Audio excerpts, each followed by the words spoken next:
Today we're diving into the really dramatic origin story of a major global faith, and it's one that was born from a world-ending prediction that, well, it didn't come true. It's an absolutely fascinating story of belief, crisis, and incredible reinvention. I mean, seriously, what if you bet everything on the world ending on a specific day, and then you wake up the next morning and everything's exactly the same? This was the earth-shattering question that a massive religious movement in 19th century America had to face. And how they answered it changed everything. So let's start at the beginning. All right, so our story kicks off with this huge wave of anticipation that just swept across the United States. It was this powerful belief that the end wasn't just near, but that you could actually calculate it, maybe even down to the very year. And at the heart of it all was this man, William Miller. Now, he wasn't some trained theologian or a big-shot preacher. He was a farmer, and honestly, a pretty reluctant preacher. But after a decade and a half of just burying himself in the Bible, he felt he had to share this message he believed was a divine warning.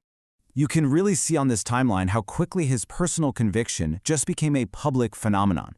I mean, what started as a quiet, 15-year-long study just for himself, it quietly blossoms and then boom. By the 1840s, it explodes into a national movement, all centered on his one incredibly powerful prediction. And the scale of this movement, it's just staggering. We're not talking about a small fringe group here, no way. At its absolute peak, the Millerite movement pulled in as many as 100,000 followers. For that time, that's a huge number of people, all convinced the end was right around the corner. The real heart of the movement, the energy, was in these massive camp meetings. You have to imagine it. They were absolutely electric. These weren't just lectures. They were powerful community events where thousands of people would gather, all reinforcing that shared hope and conviction. So all of this anticipation, all this fervor, it's just building and building towards a single pivotal moment. A moment of crisis, really. It was a dramatic climax that would go down in history with a very fitting name: the Great Disappointment. So after that initial 1843 to 1844 window came and went, the movement didn't fall apart. Instead, they coalesced around one final definitive date. Can you imagine the intensity? All the hopes, fears, and the faith of 100,000 people were now laser-focused on this single day. But the sun set on October 22nd, and the world just kept going. Midnight passed, the prophecy had failed, and this question right here, it just captures the profound heartbreak, the spiritual chaos that came crashing down on them. I mean, just imagine it, your entire worldview completely shattered in a single sunrise. But you see, the story doesn't just end there in disillusionment. For a core group of these believers, this incredible crisis of faith actually became the catalyst for a radical reinterpretation. They started searching for a new meaning in the ashes of their disappointment. And the turning point came from a really unexpected place. On the morning of October 23rd, the very next day, a farmer named Hiram Edson had this moment of insight. He claimed that, while walking through his cornfield, he saw in a vision that the prophecy hadn't failed at all, they had just misunderstood the event. This led to a totally pivotal new doctrine called the investigative judgment.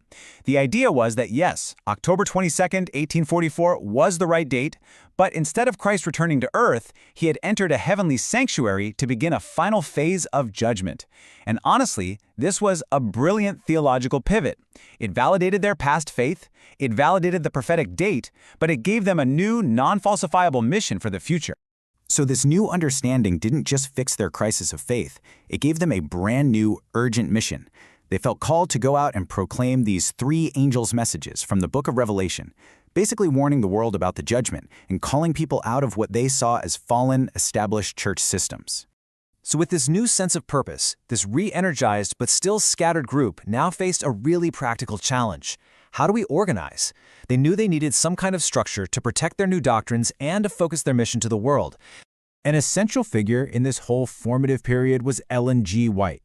Her followers believed she had the gift of prophecy, and her visions and writings provided this deep spiritual guidance that really profoundly shaped the identity and the doctrines of this brand new church.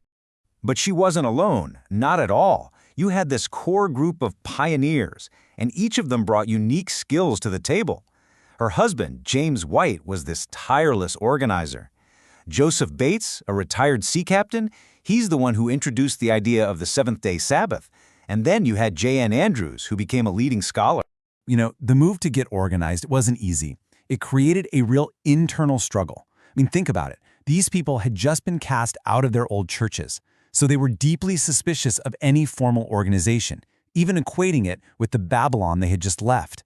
But in the end, practical realities won out. They realized they needed structure to get their mission done. And so, in 1863, almost 2 decades after the Great Disappointment, the Seventh-day Adventist Church was officially organized. And look at that number. It started with just over 3,500 members. A small but incredibly determined group forged from the fire of prophetic expectation. So, in our final section, let's look at how this small American church grew into a global movement with a really distinct identity, one that kind of uniquely emphasized health and wellness. Yeah, a key part of the church's identity became its health message, which also grew out of Ellen White's visions. It was this holistic view, the idea that your spiritual health is directly connected to your physical well-being. And that led to them establishing institutions like the famous Battle Creek Sanitarium and putting a real focus on diet and lifestyle. And the impact of getting organized was immediate and frankly dramatic. In just 20 years, the church saw explosive growth. Take a look. Membership quintupled, and the number of churches grew more than 5 times over. That new structure provided the foundation for what would become this rapid, worldwide expansion. Which brings us all the way back to our final question. The story of the Seventh-day Adventist Church is just a remarkable case study in resilience. It shows how a moment, a profound crisis, a seemingly failed prophecy can be reinterpreted and completely transformed into the seed of a global faith that, to this day, continues to grow.